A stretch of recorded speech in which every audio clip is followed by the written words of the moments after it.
안녕하세요, 머니시크릿입니다. 부동산 시장의 큰 이슈. 정부가 LH를 통한 지방 미분양 아파트 매입 방안을 추진합니다.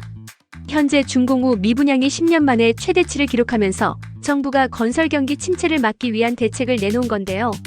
과연 LH의 미분양 주택 매입이 부동산 시장에 어떤 영향을 줄 것인지, 그리고 건설사 부실 리스크 완화 대책까지 오늘 영상에서 자세히 분석해 보겠습니다.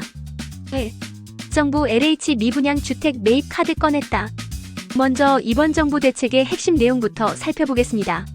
LH 미분양 주택 매입 방안 개요. 대상 준공 후에도 팔리지 않은 악성 미분양 주택.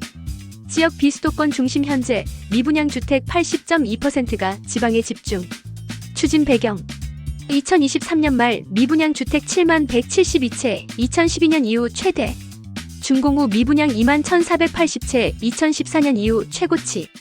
지방 미분양 주택 1만 7,230채.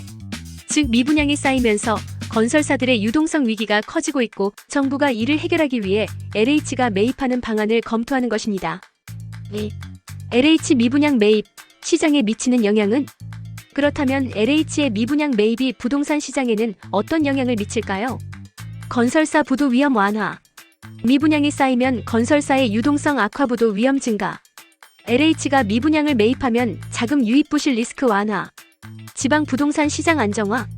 LH 매입 단기적으로 미분양 물량 해소 가능. 하지만 무리한 매입은 부실 자산 증가 가능성도 존재. 집값 상승 대 세금 부담 논란. 미분양 해소가 되면 지방 집값 상승 가능성. 하지만 LH가 무리한 매입 시 국민 세금 부담 증가 우려. 즉 LH의 미분양 매입이 단기적으로 시장 안정에는 기여할 수 있지만 무리한 개입은 부작용을 초래할 수도 있다는 점도 고려해야 합니다. 3. 책임준공 개선 방안도 포함. 이번 대책에는 건설사들의 부담을 덜어주기 위한 책임준공 개선 방안도 포함될 예정입니다. 책임준공이란 시행사가 부동산 프로젝트 PF 대출을 받을 때 시공사가 대신 준공을 보증하는 제도. 문제점. 시행사가 대출금을 못 갚으면 시공사가 전액 떠안아야 함. 공사기간이 하루만 지연돼도 대출 전액 인수 과도한 부담. 정부 개선안 예상. 지연기간에 따라 인수 채무 차등 적용. 책임준공 의무 완화로 건설사 부담 경감. 즉 이번 대책으로 건설사들의 자금 부담이 줄어들고 미분양 사태도 완화될 가능성이 있습니다. 4. 이번 대책에 포함되지 않은 내용은?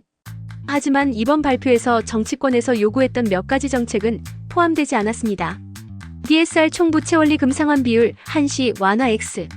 대출 규제 완화 기대했지만 정부 대책에 포함 안됨.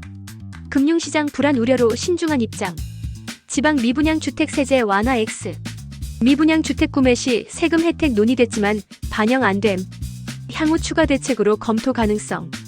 즉 이번 대책은 미분양 해소와 건설사 부담 완화에 초점을 맞췄지만 금융 및 세제 완화책은 빠져있다는 점도 주목해야 합니다. 5. 결론 앤드 마무리. 자, 오늘은 정부가 발표한 LH의 미분양 주택 매입 대책과 건설사 지원 방안에 대해 살펴봤습니다. 정리하면 LH 준공 후 미분양 주택 매입 추진. 건설사 부도 위험 완화 대 세금 부담 논란 가능성. 책임준공제도 개선으로 시공사 부담 경감 예상. DSR 완화 미분양 주택 세제 혜택은 포함되지 않음. 과연 이번 정부 대책이 부동산 시장 안정에 효과가 있을까요? 아니면 또 다른 논란을 불러올까요? 여러분의 생각은 어떠신가요? 댓글로 의견 남겨주세요. 그리고 구독, 좋아요, 알림 설정도 잊지 마세요. 그럼 다음 영상에서 또 만나요.